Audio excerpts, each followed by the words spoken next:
Hi, hello everybody. This is Mr. Ed, and today I have the great pleasure to introduce you to my beautiful wife, Miss Gail Edward. Yeah. Yeah, she literally stole my name. And the fun of the story is that we're actually in a hotel room right now celebrating our 10 years of anniversary.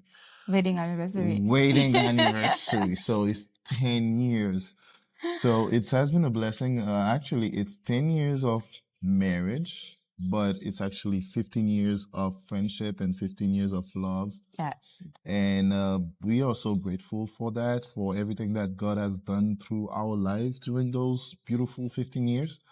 And today we say, why not share some of the wisdom that we have learned um, through our experience and based on biblical principles that God has revealed, and how we should behave as husband and as wife for you guys out there watching this podcast or whenever you have the chance to watch it. What do you think? Yeah. That's why we're doing this. So we will be touching some very beautiful point. I will be asking her some questions. She will be asking me some questions, and that way we could move forward. All right. So yeah. So basically, we can do it on the settings in Creole and in English. Yeah. Because we can. Yeah. You're funny. So yeah. So basically, we can start from the beginning. How did you meet me? So expliquez-nous comment ça t'est. Edward and I, nous avons travaillé à la même côté, and then he literally every morning come to my desk and say hi to me, and he would kiss me every morning. So he made a type of routine, and then that's how we started, and then we start dating. To now. We're still dating. So ça le pas dit dans l'histoire, c'est que moi, son petit jeune Jean, moi, j'aime la belle petite chemise, et puis me get plus temps en compagnie. So whenever I come, I will just say, hey, you know what, what's good? You need help? Hey, do you need any help? And then I will kiss her. And then she will fall for my perfume, the way I look, is what I'm saying. So, yeah, that's basically how she fell for me, you know? Yeah. Mm-hmm. Et puis, on m'a invité dans chat travail là même, moi dit ça l'a fait dans week-end là, et puis, moi literally invité li sorti. So, samedi, I thought it was a Friday night. A Friday night? Yeah. Okay. A Friday night. So, et puis nous sorti, nous connaît une l'autre plus, et puis, long story short, we're here. Mm-hmm. We're here today. And 5 years later, we got married. Yes. We got married. I mean, lè nous marié, moun yo pense que like nous te fait connaître. Actually, I got married at 23. It's crazy that I never knew his age when we were dating. He never told me his age. Yeah. Because, I mean, my age was always an issue for people because someone qui vraiment développé, so you will never know that I was 23, you know? Yeah. And then I was mature as well. Like, one time, I'm déjà jeune. Lem kon la, je manque mou. Yeah. So, c'est ça qui fait que nous pas vraiment, moun pas kakon l'âge, mais que même lui-même. Mais ça qui est important dans l'âge là, c'est que j'ai l'impression même moun la caille moi te pense que mais non moun la caille moi j'ai des amis dans moment qui te dit que ça passe c'est là qui fait que il va le marier etc. Marié monsieur. So, marié depuis 15 ans là. Non, c'est moi qui t'ai marié. So pour ne pas arrêter un pile sur ce sujet ça, so bref nous mariés, bon Dieu fait un pile bagaille dans la vie nous et nous pensons que une bagaille qui fait mariage nous successful, c'est parce que God has been the center of it, you know? Yeah, definitely. So we're not going to like sit here and trying to tell you that we are better or whatever. Parce que gen moun qui gen 40 ans mariage qui pi bon passé nous juste gen expérience pas nous, and that's what we're about to share with you. Yeah. Tonight. So if I have a question for her, because I'm the interviewer right now, so Qu'est-ce que t'es fait que ou t'es tombé pour petit blogger comme ça? Come on now. Edward was always a really caring person. He care, he got pay attention, and the one thing above everything, he he always wanted me to be good. Once I'm good, he's okay. It was always me on top of everything. Always me on top of everything. N'importe situation, n'importe ça passé, depuis les sûr que moi bien, whatever happened, it's okay. Depuis le work bien, deal bien, it's good. And that's the top priority. And that is something I think that every woman is looking for. Like you have someone that put you first. And the Bible say that that men should love their husband and you by via puli, like Jesus. They should love their wife. Right? Love, yes, exactly. So he's the perfect example of that. And that is a blessing. I cannot say that I'm taking it for granted, but I know it is a blessing and I'm really grateful for it. That's great. Thank you. I'm so happy to hear that.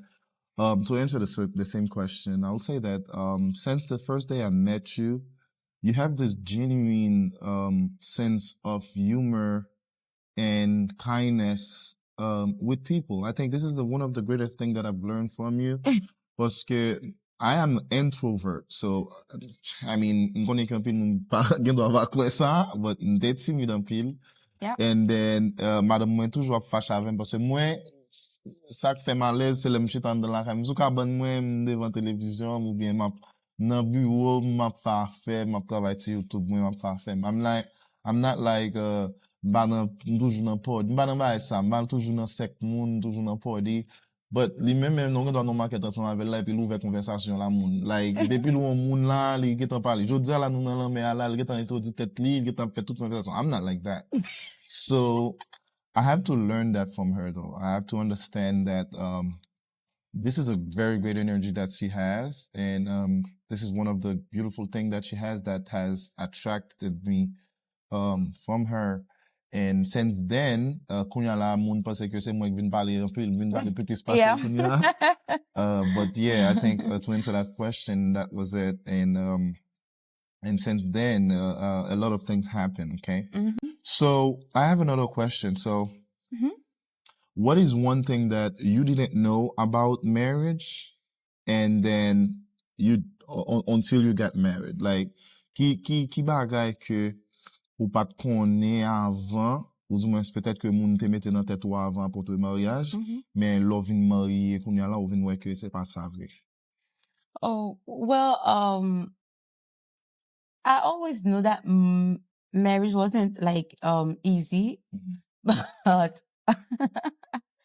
you will never know how hard it is until you get in it. And now that I think about it, I'm like, whoosh. That was hard. It was the first year of marriage was the hardest one, and we went through a lot.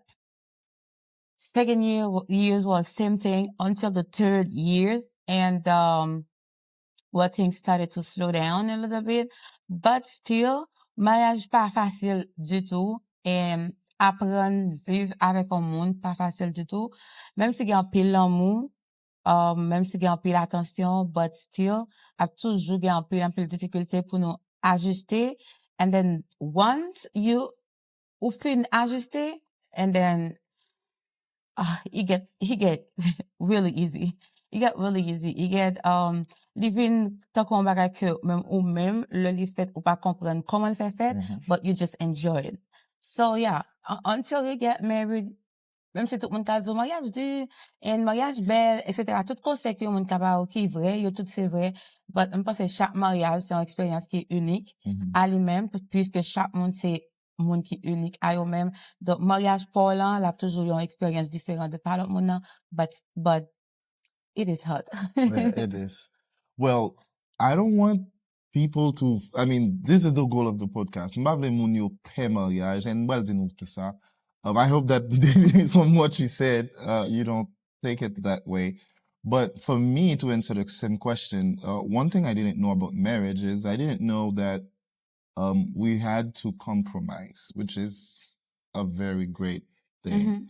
I remember one day I met some guys, Monsieur Tawal marié, et puis then they met me. I don't know. They just asked me this question. So what will be the advice that I will give them as a married man? And then I tell them, well, the greatest advice that I can give you is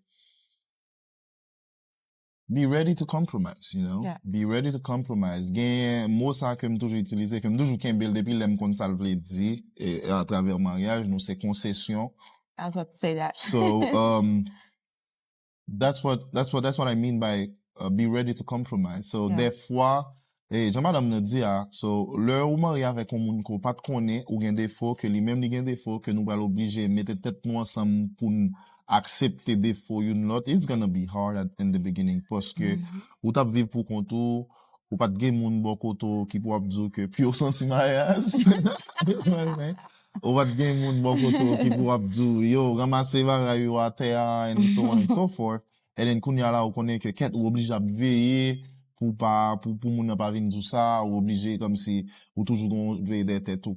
Donc, the reason I say it's compromise is because sometimes nou gen an pil bagay ki gen do a mette nou nan diskusyon, et lè nou pou ko gradi. I mean, now I praise the Lord that kounya la nou gen kapasite sa, ke nou pa chache gen raison. I think one of the biggest issue in marriage is because là nous avons discussion, nous tous les deux chercher raison, et des fois chercher raison, donc nous n'avons pas besoin de vague. Donc c'est là que concession vient important. Which means that when there is a discussion between you guys, you're gonna have to let it go. You have to learn to let it go. You have to learn to be quiet. You have to, even if you feel that you're not wrong, but you have to learn to let it go. So yeah, that's what I learned about marriage, which is one of the very powerful things. So what was a turning point for you in the marriage, in our marriage, and when was that? So quick question of like, so it was hard, and then doing this 10 years, what was the turning point? Kisa, in ki moment kote rive ke you understand it and you say, okay, that's the way I should act. That's what marriage is, and okay, I understand it now. That's what I should do as a wife. Well, I would never understand it by myself. I would never. I remember we had a big issue of fighting and stuff, and then I called my spiritual dad, Pastor Docio, and then he came home and he spoke with us. Then after a few weeks, or a few time after, he called me and then he said, petite fille, comme dire que moi remè ou m'a fait petit garçon en pile, and quand bagay que moi ve dire et m'vle ou kembel pour tout reste vie. He said, m'pa ko jam wè yon garçon remè yon femme nan niveau et nan façon que mari ou remè on. I was shocked. I was shocked. And he said, I know love, m'kom moun ki reme, mwen konsey an pil kou, mwen pase an pil experience, but your husband have that way to love you that is absolutely amazing. He loves you like li pa mèm reconnaît tèt li pou ou. It's like ou se tout monde li, and he lives through you, he breathes through you. So, même si situation ta difficile, toujours songer samedi là that your husband love you and he will never try to hurt you, like fait un bagay pour le blesser. L'a toujours blessé, but c'est pas parce que l'a fait un bagay parce qu'il connaît li vle blesser. So, même si t'arrives dans dernière limite pour quitter ça, always remember, I told you that he loves you and there is always a way to work it out, to make things better and keep your marriage strong. So since that, I don't ever remember we had another fight after that. It's been like 8 years or more. Yeah.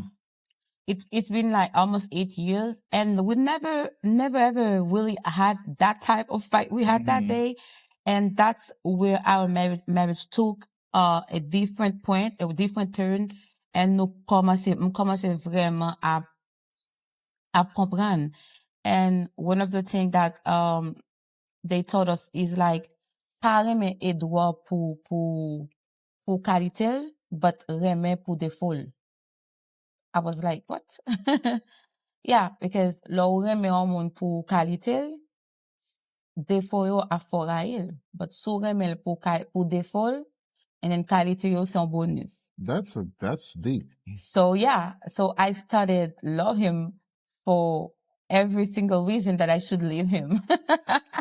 So, and since then, things get really better, and I can say I'm really grateful for it. I'm really happy about it, and he's my world.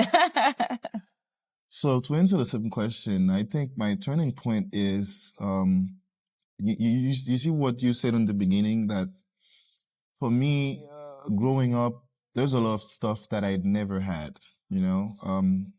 My parents were not together, and I didn't have the strong father figure that will show me and give me stuff that I needed, that show me love and those things. And I always promised myself to give what I never had, you know? So, and then I always promised myself that if I give enough what I don't have, then probably I will get that in return.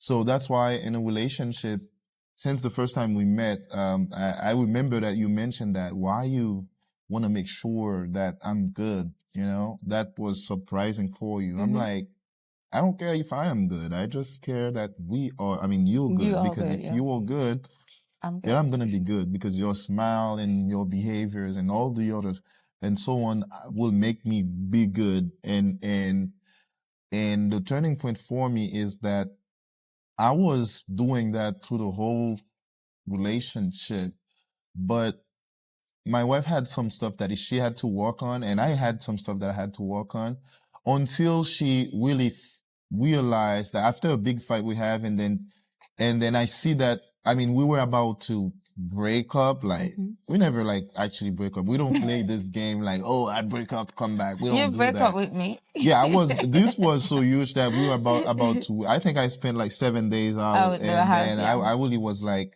we can't do it anymore. But now it's the redemption, the redemption, the way that she come back and she realized what is it that she was about to lose, and the way she worked on herself, and all the testimonies from what I could see and what other people could see, the change that she had, make me think that, hey, what I was doing was not bad, and I should keep doing it. And because she has impacted my life a lot of ways as well. So the turning point for me is show me that, okay, so if you're doing something good, keep doing it, because it's working. So since then, I've been able to, say, okay, let me fight for this, because it's going to be good. Yeah.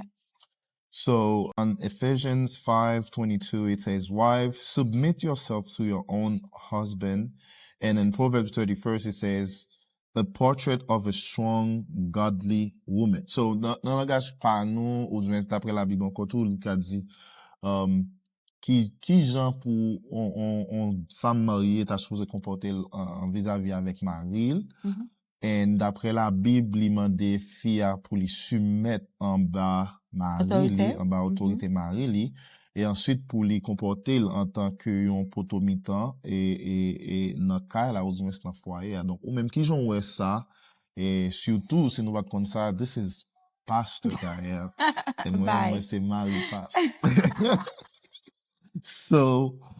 So yeah, let's talk about that. So for you and for people that's watching there, so m'konnais que ça son sujet contradictoire lié about soumettre en bas mari and whatever. What are you saying to that? I think moi c'est une témoignage vivant que c'est un bagage qui est impossible. Parce que moi I'm really independent, moi vraiment indépendant, moi fait tout à fait pour moi, and la vie le fait que moi t'as vivre pour moi for a long time, moi t'es vraiment pas un monde qui était submissive. And après me fin marié, il était vraiment hard pour moi t'es couper et soumettre en bas un monde qui dit m'pas qu'à faire ça, I need to ask permission for this and that, and it was really hard until moi vin vraiment understand, ou du moins until bon Dieu vraiment travaille moi. And one thing for sure, c'est la Bible, c'est parole bon Dieu que vous de connaît. Le jour que vous apprenez sa parole là, and the day that the husband too, li faut sentir que li vraiment, parce que ou pas jamais qu'à soumettre à un monde qui bateau. Ou pas jamais qu'à soumettre à un monde qui a des respecteurs, ou pas jamais qu'à soumettre à un monde qui pas respecté. So, du moment que gan pile mari qui m'a dit madame yo pour yo soumettre, pour yo soumettre, que la vrale, oui. Pour yo soumettre en bas yo, but yo pas montre madame yo que yo remet yo. La Bible est claire. Ou de remet madame, automatiquement que mari en remet madame ni, et li vive, madame nan vive l'amour, soumission li vini naturellement. You don't fight for it anymore parce que j'aurais même madame ou li obligé soumettre avant parce que li connaît j'aurais mon. Now, le fin connaît, j'en li même, j'en li servi avec, j'en li protéger, m'pas quelle raison pour m'a kembe tête avec for any reason because m'geta connaît qui ça pour me faire pour le content et qui ça pour me faire pour le fâcher et qui comportement que me doit gagner pour me pas faire le honte, qui comportement que me gagner pour lui même li proud de moi-même qui c'est madame ni.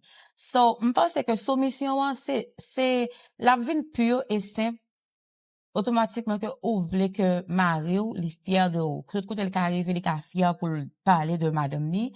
And it's a great thing. Once you learn about it, once you le ou vraiment à vivre mariage dans toute intégralité, on vient comprendre que c'est un bagage qui est naturel. Pas rien de forcer la donne. Et c'est en bénédiction tout. C'est en gros bénédiction parce que avant, the fact that I have more experience, m'te pensé que moi t'es plus connais, m'te pensé que moi ouais plus loin. Maybe it is true, but the fact that you know better or you know better or you see stuff quicker, pas vle dire que ou toujours obligé gen le dernier mot ou bien toujours obligé partager avis parce que the man is the man, he's the king of the house and li vini de lui-même pour lui protéger Kyla, li vini de lui-même pour lui diriger maison and depuis gen deux moun nan kalan qui a fight and it's not gonna work unless ou même ou pas vle mariage and si c'est mari en cap lead mariage là li toujours bon pour nous tous de nous partager avec nous, comme nous tout bagay, but at the end of the day, it's just gonna be the way the leader see things.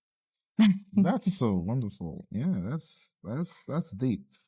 So, for me, I'm going to speak about the husband part. The way that God has instructed us and on that principle. So, now Ephesians 5 verse 17, it dit, husband, love your wives just as Christ loved the church. Mhm. So, this verse is so deep, parce que tout le monde connaît dans quel niveau que bon Dieu remet l'église li, et dans quel niveau Jésus-Christ remet l'église li, parce que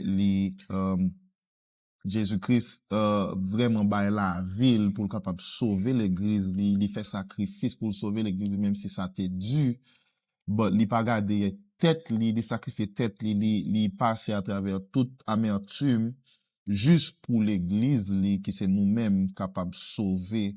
So et puis il demande nous que husband c'est ça que nous mêmes nous qui marions c'est ça que nous devons faire pour madame nous. Donc ça veut dire que ça veut dire que remet madame moi avec tout ou même et plus que ou même parce que l'on remet madame moi avec plus que ou même énergie qu'on dégage vient faire mon nan senti et à travers tout ça madame nan dit l'on dégage énergie et l'amour sans pareil ça vers moun nan automatiquement lui-même il pral senti li dans nécessité pour lui-même li show respect pour lui show soumission que n'a parlé à que pour moi et pour un pile garçon c'est respect li, OK?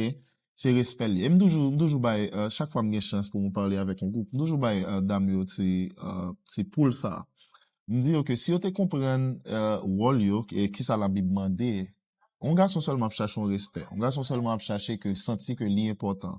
Et si mesdames yo te ka seulement montrer Mario qui genre, you are the king of the house, qui genre, you also, what you doing is so important, moun al travail du, etc. And si yo te capable seulement montrer Mario que, listen, yeah, whatever you said, and I love you, I respect you, I will follow your lead. Des fois que, direction que nous prenons en tant que husband, c'est pas ça. C'est pas, li pas leader li means que li pral mener sur bon chemin. But, c'est ça que fait tout, li dit que, nan verset pour fille, nan les noué nan Proverbe 31, li dit, the wife is a portrait of a strong and godly woman. Ça veut dire que ça, you are the leader, ou gen doit gon vision, but your wife, as a godly woman, when you share this vision with her, parce que c'est ça, le fait qu'on c'est leader, le fait qu'on c'est mari, ou pas obligé de prendre décision pour dire en aller, ou pas partager, pour juste me dire ça, et puis oui, amen, en aller. What is beautiful is when you have the vision, yes, you will have the vision. You will have stuff that you would like to do. But the beautiful thing is you share it with your wife. Et en pile fois, dans business endeavor que m'gagne, m'gen doit gon bagay que m'a pensé ensemble avec lui. M'pense que m'right, m'pense que m'fin ouais toute partie yo, et puis comme parle avec lui, dit m'yon façon, on another angle that I'm like, oh, I didn't see it that way. Yeah. Mais si m'bat partager ensemble avec lui, m'bat apprendre, and that's her job. You know? C'est ça qui rôle on fait. So when we're talking about the sacrifice is, c'est rôle en tant que garçon pour provide pour madame. C'est rôle en tant que garçon pour aller travailler pour make sure que madame ou senti sécurisé. Madame pas supposé à penser qui j'en Kylie paye. Madame pas supposé à penser qui ça n'a manger. Madame lui pas penser que ça n'a manger in terms of the menu, in terms of in terms of what type of food that's going to be cooked in the house, but she don't have to be thinking about where we're going to find the money to cook that food. You know what I'm saying?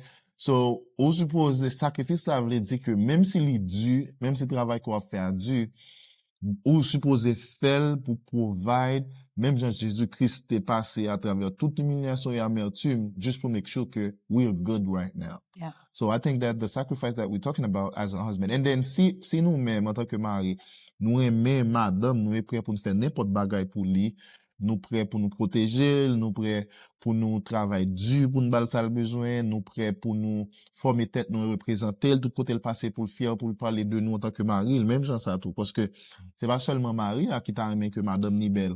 Madame n'a t'a aimé que l'aile pas mes amis, l'aile passé pour la dire que yeah, c'est madame Edouard. And then that should have a weight to it, and she should receive the respect that comes from the weight of your name. You know what I'm saying? So, c'est pour travail, pour non avec réputation tellement haut, le lion côté, la prendrait, dit, hey, même madame Edouard là.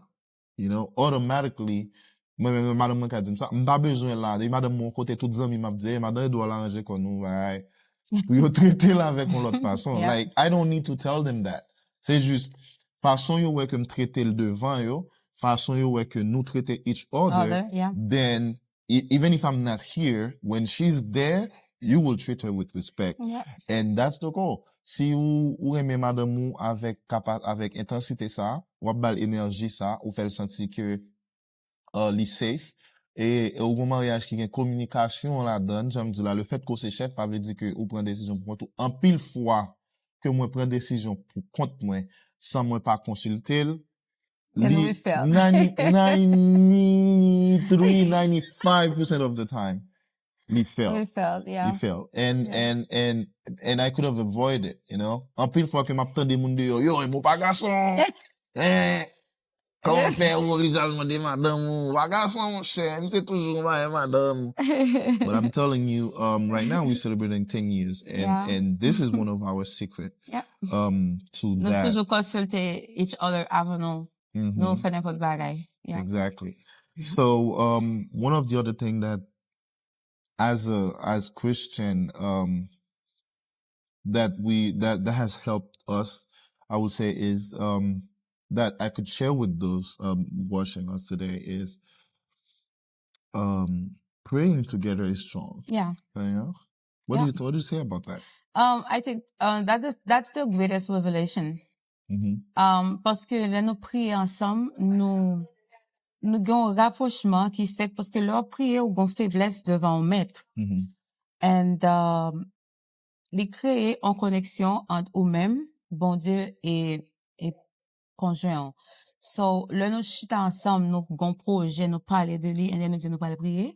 Lui permettre que nous ouvrir tout tout cœur, nous, pour nous contacter, bon Dieu, ensemble. Lui permettre que bon connexion qui fait, il y a un attachement, tout qui fait entre nous, parce que nous avons une réponse que nous attendons ensemble, il y a une complicité, lui fait. Prier ensemble, les créer un paquet de bénéfices que, ou pas même qu'à imaginer. C'est leur vivre, on va dire, wow, that's wonderful. It's amazing. Jean la vie nous a changé le jour nous commençons à prier ensemble. Le jour que nous commençons à jeûner ensemble, our life changed for the best. Yes. Our life changed like drastiquement. Comme si nous vîmes tellement powerful, parole, nos actions, nos projets, nous vîmes tellement avancer vite que nous-mêmes réaliser que c'est nous-mêmes qui mettons tête nous en retard. Nous mettons tête nous en retard parce que nous pas comprendre que prier ensemble, était aussi powerful dans la vie en couple. Et moi, invite tout couple, au lieu de prier chaque jour, au lieu de jeûner chaque jour, but prier et jeûner ensemble avec conjoint. Yeah, it's extremely important. Yeah. So the second thing I will talk about is forgiveness and grace. So, I would say that in marriage there are two forgivers. Parce que c'est Elivie retourner avec ça m'était parlé avant, qui c'est be ready to compromise, you know? Be ready. We are two, I mean, the impact of her saying, babe, I'm sorry. Yeah. It's so, you know, Yeah. li gen yon force, li gen yon ti sweetness que li la gen nan cœur. And then it's powerful, you know, and then ça, c'est li même qui vraiment base mariage là. Parce que ça, j'aime te dire nous que tout autant que, I mean, les nous pour qu'on ait maturité, yon nan nous toujours battre pour nous gagner raison, toujours battre comme si, parce que tout autant nous tous les deux chercher raison, gouméan fait plus temps, fâché a fait plus temps. So, be two forgivers, you know. Marou fait ça, madame ou fait ça, so, pas parler les bagages la chaud, parler les nous sous cabane, you know, and then, analyser tête nous pour nous faire nous ouais que, listen, gen les vrais comportements ça déranger. Si moun nan dou li déranger, c'est que le déranger. Parce que moun nan bon ti moun petit k'ap chercher attention, you see what I'm saying? Yeah. So, sou moun nan déranger, et li exprimer dérangement. Des fois, tout gen moun qui pas kon exprimer dérangement, mais ou même, which is the next point that we're going to talk about is knowing your spouse love language, que madame me parler. So, when you know the person you're with, you need to be able to see what she's saying without her saying it. Yeah. You know what I'm saying? Yeah. So, et puis say you're sorry. Yeah. Parce que si moi avec Ed, me fait un qui parle, même s'il parle parler, I already know, God, he's mad. Parce que les gens, visage a changé, tout language call a changé, and I can see that he's mad even he's not saying a thing. And that's one of the best things que nous te développons dans le mariage, nous, c'est que si nous gon baga la, n'a parlé qu'on est nous pour fâcher. But at the moment we get mad, we're gonna be silent. En pile monde pas jamais qu'à comprendre ça dans mi-temps nous, yo te pensé comme si yo te well droit, yo pas comprendre. Until ou ka expliquer au monde que si ça son compromis que nous fait ensemble. Depuis nous gon difficulté, nous gon problème, nous fâcher, ou quand on a discuté dans ce qu'on est que nous arranger sur le champ. But once I shut down, that means I'm mad. Exactly. And then I'm not talking because I don't want to say something to hurt you. And then we regret it afterwards. So, pour mal dire bagay pour après ma regret que me blesse, me fait silence. And Ed, li vin même genre tout. Li vin même genre, c'est le fâché, li shut down. and then le nous reprend l'esprit nous, le nous calme, le nous pi confiant, and then nous plus contrôle langage nous, and then nous ka parler de ça. Si vous n'avez pas reparler de ça encore, nous refâcher encore, we shut it down. We shut it down, and then okay, let it go, okay, bye, and then we let it go, and then après nous retourner sur lui jusqu'à ce que nous gérer. I think ça c'est une grosse étape que de dépasser, because longtemps nous pas de cas, nous pas connaît que comme si nous pas de cas close en conversation. Nous toujours fâchés. Comme si parce que mais ça qui passé. Il y a des paroles en pile ou des problèmes qui viennent. Nous quitter le pour après tellement pas qu'à parler de lui et puis nous continuer without solving this, which is bad. You need to talk about this and then actually finir avec, parce que tout le pas finir avec nous va l'éclater et c'est ça que fait après un moment on va arriver pour dire que oh on va qui passé depuis 3 ans on va répéter le coup nous pas jamais gérer pas jamais close. So nous venons apprendre à travers tout le temps ça que nous ensemble que we're going to have to talk about it, but we're going to have to find the right time. The right time and the right way. The right way to talk about it. Yeah. Parce que you know, bagay numéro 1, you see respect, I mean, God say love. Love is strong, and it's stronger than respect. But respect, it's really strong. Let me respecter, ça veut dire, c'est parce que bon Dieu dit, madame nous soumettre en bas mari, nous, que nous pensons que mari a pas de respecter madame. So, moi, dans la relation femme, moi tellement éprouvé respect à travers lui-même. Donc à chaque fois, voir me bral monter ou bien me bral fâché, je préfère shut down. Quand il y a là lui-même, il comprend que si me shut down, she need to give me some time because I respect her too much for me to go on that level with her. Parce que me pas comprendre, me pas bien contrôle qui ça va passer après, qui ça va le dire. Et il préférable que moi faire retrait et moi aller me prendre petit temps et puis me retourner sur ce sujet au lieu que we fight about it and make it bigger. Yep. Yeah, definitely. Et c'est toujours même question raison. Parce que tout une fight nous pas qu'à on tire entente, c'est parce que nous a cherché raison. And then dans mariage nous connait après 10 ans nous venons comprendre que c'est pas raison qui est important pour nous but the peace. Oh yes. We want the peace. Yes. So if you're looking for peace, I'm not white, you're not white. We're just looking for peace. Mentor ou un tort. You're two forgivers. Le fait que nous tous de tort, ou bien mentor ou un tort, ou bien ou un tort me raison, but pas besoin. Du moment que ou pas besoin de raison, ou après nous compte que tout va être plus facile. Parce que c'est raison qui fait que ou pas qu'à accepter que ça pas bon. C'est parce que sans pas de raison, il dérange ou toujours c'est pour des raisons. Mais du moment que raison pas être loin, c'est la paix because okay, qui ça le côté que me raison dans discussion et puis mal dormi, head is on the edge of the bed, li là moi là and then pas à l'entrée en bas votre lit pour me coucher là because this is my my safe heaven. So si me pas à coucher sur lit and then raison n'a pas été loin. I cannot do anything with it. So, please, vle en paix avec comme j'ai raison. So, du moment que vous réalisez que la paix en livre plus que raison là, then you get to go. Yeah. That's so deep. She's so beautiful saying that. So, l'autre bagay c'est, comprendre que si nous partageons avec un monde, she's not your roommate or your husband is not your roommate, but it's your husband or it's your wife. Qui veut dire que ça? That means that you have to have goals together. You have to dream together. You have to like hoping stuff together. Yeah. Because if it's your roommate, you don't care about the other person as soon as he pays the rent. Yeah. You know? And then that's one of the big issue that we see in marriages. Fia juste rete là l'aptan que Maria, depuis Maria bay kop nan kala, elle pas besoin qu'on ait qui sa Maria pour les deux. You know? And then they think they cool. That's marriage. And then what you know people l'histoire que nous gagnons qui drôle et que on zami madame moi fait nous ça. Oui. Là nous fait commencer dans mariage nous songe que nous te gagne 2 machines et nous tous les deux dans l'université et nous te free. Like we so free and même si nous tous les deux à l'université même là madame moi qui machine parle la fait route par la Kylie et then moi même nous tous dans l'université on doit la Kylie because we were free and then nous pas comprendre qui impact ça gagne. So pour quelques monde qui doit paraître c'est succès, we were doing good, we were very comme si nous tap travail dur et nous et tout ça autour even réduit avec having goals together. Us having 2 cars is like we had the first car and then we say what about we invest in the second car so that car can be our asset, bringing another extra income to the family. But le li pas marché, then nous chaque bon machine, etc.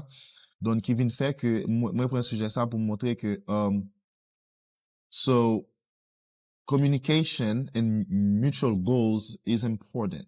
And then, le que, ou vive non kay, tant qu'on roommate, so you don't care about your husband, you're doing your stuff. As soon as you're good, as soon as your house is paid, as soon as your husband provides and give you money, you're good. But you don't really care what he's doing outside. You don't really care. Ça qui était important pour nous, et ça qui t'a crasé for nous, c'est parce que once we have one car, nous déposer madame dans l'université, m'aller, et là m'a tourner m'passer prendre.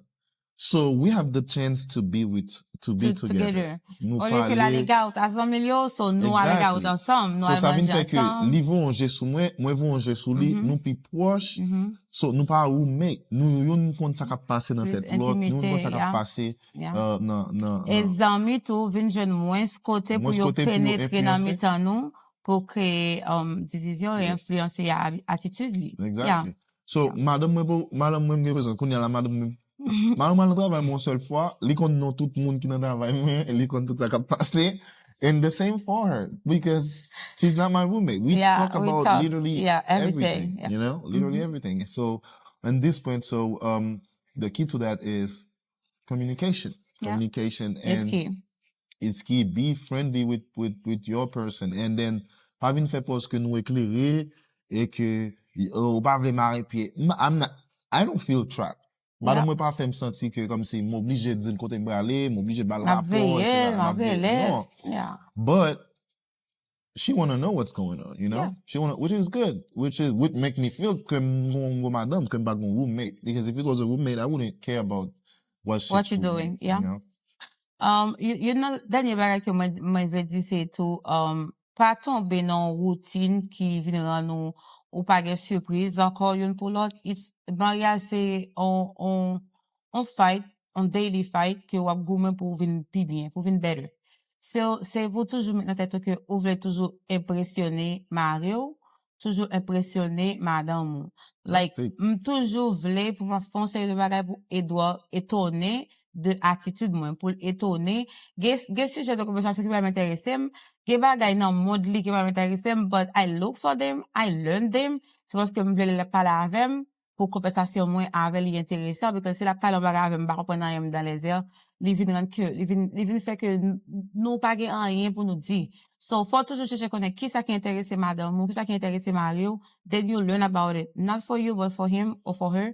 So, pour nous, toujours un point de contact qui unit nous pour nous connaître, que nous, si nous allons au restaurant, nous faisons 1 heure, nous faisons 2 heures, nous allons au restaurant, nous faisons sous nous, parce que nous tellement parlé, nous parlons nos codes que, nous faisons, qu'on est en monde, parce que c'est 2 mondes qui vivent, non seulement dans la même caille, et qui parlent 10 ans mariés, pour tellement on parlé en pile, tant que 2 mondes qui va jamais rencontrer. So, battre pour conversation, non, pas jamais fini. Faut toujours qu'on parle pour nous dire, nous, toujours content ou l'autre. And, keep your life That's very important. Exciting. Keep things exciting. Nous ge 10 ans mariage, but m'pas jamais vle pour aide come home, pour pas jeune kailan propre, pour pas jeune comme si on bagaille, pour le souper, pour le content. It's like, he know he's coming home. C'est pas que la porte côté pour la dormir, but he's coming to heaven. He's coming to a place that someone is waiting for him, you know? So, toujours battre pour créer une atmosphère côté que the husband feel his love, he's respected, and you're proud. Célébrer tout petit succès, célébrer toute part, célébrer toute goal. Parce que tout so pas célébrer, someone else gonna do it. And, that's how you lost the game. Papa, c'est que c'est parce que les gars mariés ou les font bagarre, papa dit, wow, babe, that's wonderful. Yeah, it is wonderful. And you need to say it. You need to say it. It's not only taking it. I'm the person, but no, you need to say it. Exactly. It's wonderful. It's amazing, babe. I'm proud of you. I love you. You need to say it. Des fois, c'est nous sentir bagaille, but le fait que nous pas dire, on dit, non, même toujours content, non, ou t'es content, but ou pas dire le content. So pas dire le content, then nous pas It content. doesn't know. And this is what I'm saying. I don't have the power to read your mind. Exactly. You know, I try my best, but Yeah. moi toujours pense que m'ka li sak nan kè. Oh, vous pensez m'dou ça, eh? No, Yeah. you didn't. Yeah. You know? So say it. If you feel it, you take it, then say it. Yeah. All right. So, we almost there. Thank you for your patience. If you're watching that right now, we're inviting you, to put some stuff in the comment and, dis-nous, what are you going through to your marriage? And si ça n'a dit à la, ou fait expérience ensemble avec lui tout. If you feel value on it, just click on the subscribe button and share it with somebody else. And I'm sure it will be a blessing. So now, for the ones that looking at us and that has lost hope in marriage. Qu'est-ce que ça t'a dit? Moun qui pense que mariage pas marché, moun qui pense que son problème lié, what would you tell them? I would say mariage still sting. Marriage still sting. And mariage marché. Mariage ka marché, mariage ka belle, mariage ka excellent, c'est ou même ou porté. Pas attendre que en pile mon mariage yo faire c'est parce qu'il a dit tel pas bon temps, tel pas attention, tel pas ceci but qui sont portés. Parce que so ou porté ou que pas une même valeur so porté but ou jeune parti and then you can work it out. So bring the best of you, porter le meilleur de vous-même and pour capable recevoir et moins confiant que mariage ka fonctionner, moins vive mariage ka fonctionner et moi j'ai des exemples des monde qui s'est conseillé nous. One thing for sure is ou pas jamais ka réussir mariage pour compte. Ou de gen des leaders spirituels, des pères, des mères, des compagnons de jeunes qui ont caché ta parole avec eux. Pas monde qui va le mettre sur mauvais chemin, mais des monde qui des anciens, monde qui ont des années dans mariage yo, qui capable parler avant, qui est capable de forward lumière. Nous-mêmes, thanks God, we have that. We have too many, you know. Nous même un seul, nous avons plusieurs monde que nous connaissons. If things get hard, nous avons toujours aller jusqu'au nia parce que même you get 25, you get 30, you get 15, you get 16. Nous capables relayer et nous capables dire. And if you like this video and you share it enough, we'll probably bring someone. Yeah, we'll probably bring our dads, our mothers, pour venir parler avant. So yeah. Nous get des moun sa yo que nous capable relayer, les bagages yo difficile, nous ka relayer and it's always work out. Y a toujours gon façon pour yo faire nous gérer une situation qui dépasse nous parce que toujours une situation qui dépasse but telle sorte de connaître gon moun qui dépasse là-dedans and you better look for it. Exactly. All right. Pas trop proud. No. Be humble. You need to know what you don't know. Yeah. Exactly. And try to know what you don't know. Tout ça pas connaître, gon l'autre moun qui connaît and then he can help you out. Exactly. Yeah. I'm going to talk about the single people out there that don't believe in commitment. So, si ou single et puis ou pas quoi dans commitment. So, m'bal parler avec. So, I will tell you that I was you at a certain point. Yeah. And yon pile zanmim qui te nous même tout. You know, one thing they see about myself and one thing que moi-même capable de dire about being in commitment is that I go faster. You know, parce que, and then it's a principle in business as well. On connaît que y a un problème de confiance when it comes to business, trusting people and stuff. But when you one, you're not able to see the other angle. And when you two, you're able to go way faster. 360. And then one, c'est un, mais un plus un toujours by deux, dans n'importe façon qu'on veut. Et il dit ça dans la Bible tout. Si yon moun ap travail, ou pas réussir tout ça, but laisser deux moun, et au travail moins, it's biblical. Exactly. So straight out of the Bible, ils sont principe business que li bon pour nous partenaires avec moun pour nous capables avancer plus rapide. Mais en même temps tout, ça m'a dit nous tant qu'on single, nous peut being committed, but if you want to grow stable, successful, commitment is a good thing. Yep. You know? Parce que m'badap jam kote miya nan moment ça là. C'est m'bat gen belle madame ça ensemble avec qui a poussé qui a fait me sentir l'aime tomber kap releve, le mpè d'espoir, kap di non, you can still do it. You need someone. So, c'est ça qui fait que mbada vle que nous pay commitment. M'konnen que gen pile mauvais expérience que moun fait out there, but I'm telling you, there's still good people out there. The right person is still there. It's still bon there. Mon nom, il est toujours là. Exactly. Il suffit que ou cherche, il est toujours là. Il est toujours là. Yeah. So,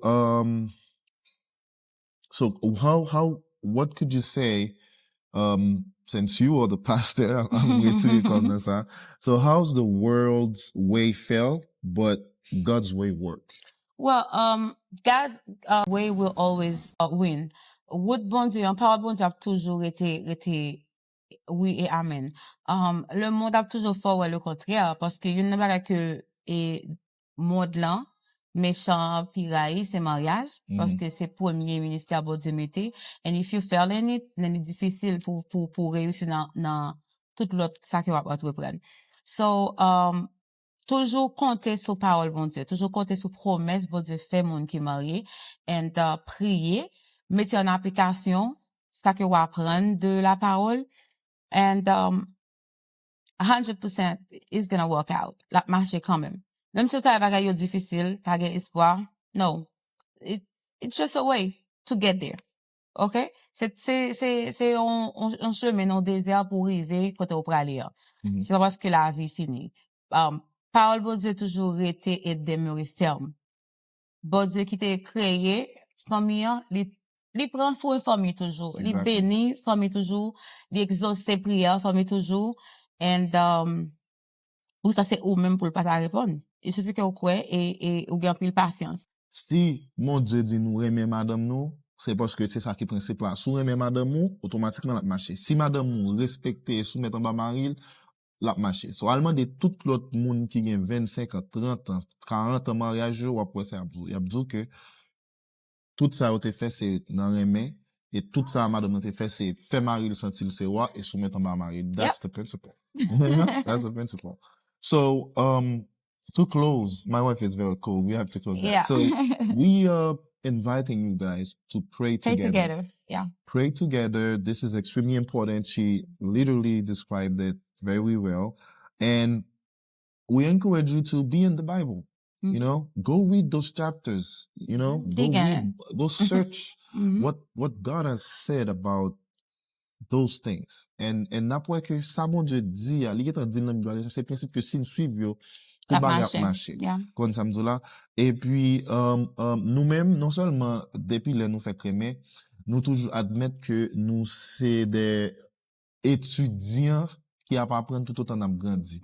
Donc, ça veut dire que ça veut dire, moi, madame, nous toujours faire recherche. Toujours faire recherche. Ok, si me fait marier, qui j'en pour me madame mon cadeau? Chaque kilomètre n'a supposé le cadeau. Qui bon me décaminer madame me manger? Quel type de surprise que me capable baler? Et ma, par exemple, exemple, moi, jusqu'à ce que nous fait petite, même, ok, petite, on gagne 1 an. Ça me supposé faire en tant que papa, on petit gagne 1 an. So, c'est des recherches que nous continuellement fait, que nous capables de jouer dans le livre, que nous capables de jouer sur Internet, là. Moi, madame, moi, toujours connaît tout bagaille. Comme si, il connaît qui médicaments, sans pas pharmacie. Il connaît qui docteur. Yeah, she is actually. I am. But just to tell you, we always learning. So, if you understand that you're new to these things, and if you understand that you never know everything, then you could search and look for the answer that you're looking for. That way you could grow. When time la sou gon bagay ko pa gen réponse sou li gon bagay ko pa kon fè, al chercher fel. Ou pa kon fon diri coller, ou connaît que diri coller c'est ça qui marcher dans foyer haïtien. Yo. Paye un monde moto fait diri coller, al chercher fel parce que et al chercher connaît plus ça diri coller important dans la vie garçon. You see what I'm saying? Boy important. Boy important vie. My love language is food. So I like to cook, and then his love language is eat. He likes to eat. Exactly. Yeah. So toujours chercher juste un milieu côté qui fait nos contents, qui ça fait le content, qui ça fait content, and work it out. Yeah. So guys, I think this is it. I need to protect my wife. She's extremely cold, and we have to go to eat. If this was a blessing to you, please let us know in the comment. If you have any question, please let us know in the comment. We'll be happy to answer. And if you have any idea, we're planning to do this as a podcast, trying to release a video every week. And we're going to bring guests, like we said, other pastors and other friends that has experience in that. We're ready to talk about all subject about marriage that has to do with the Bible. We will try to help you as much as we can. So if you have an idea, if you have a question, if you have any other things that you would like us to talk about, leave a comment, let us know, and we can prepare a video for you around that subject. So that has been a pleasure to share that with you. That has been a pleasure, baby, to spend this beautiful moment with you. Yeah. Happy anniversary to you again. Happy anniversary. I do have other surprises that she don't even know yet. But I'm letting you guys know. What surprise? But I love you so much and thank you for everything that you've done. All right. Thank you. Well, bye, everyone. bye. What surprise?